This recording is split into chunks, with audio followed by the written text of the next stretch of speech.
change that we need to make to reduce global warming is a severe one. Will the change that we see in green protocols be more severe?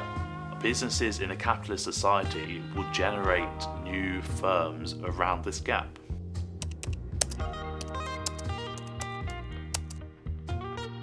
Hi, my name is Jake, you're watching The Culture Business, and welcome to all the viewers that have stuck with us for the past few videos, and welcome to any new subscribers to the channel. Make sure you like this video and subscribe to make sure that I know that you're watching, and also subscribe to Instagram and Facebook to keep up to date with the daily content. There's some more interesting stuff coming out, so make sure you're on those.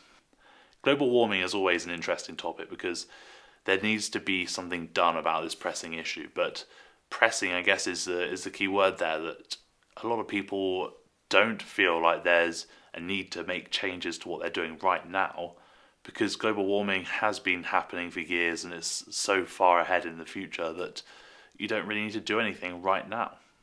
The scientific journal of Nature and Communications reported an 8.8% decrease in carbon emissions at the beginning of this year in 2020, and we can all recognise that that's because of COVID-19.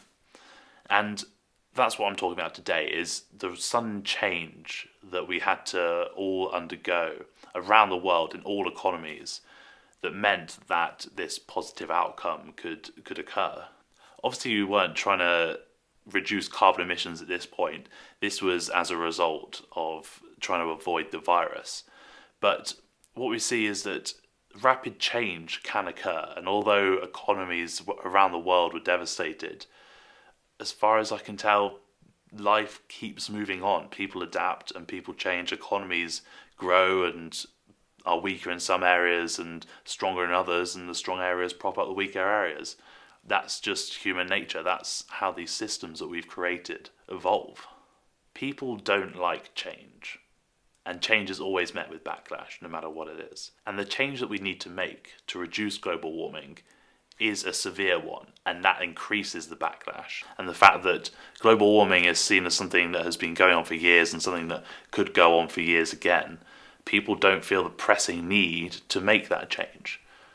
So there's the lack of need and the severity of the change, which really works against people solving global warming. People adapt, businesses adapt, economies adapt, and for fear of backlash, institutions and governments don't enforce the strict rules that are needed to make the severe changes to reduce global warming.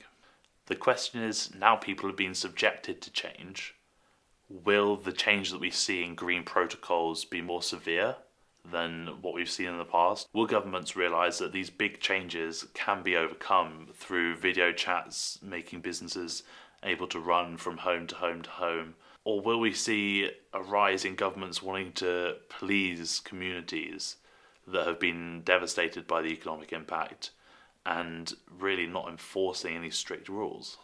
Governments trying to reduce this change can be seen in the bailout of big companies.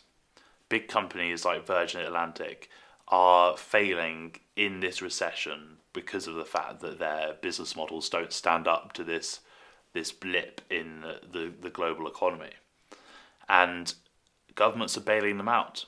But really, with the infrastructure there and the need for this product, businesses in a capitalist society will generate new firms around this gap. You can't expect to benefit from the capitalist society through innovation and adaptation and change when you are propping up businesses that are ultimately failing because you don't want to incur any severe change.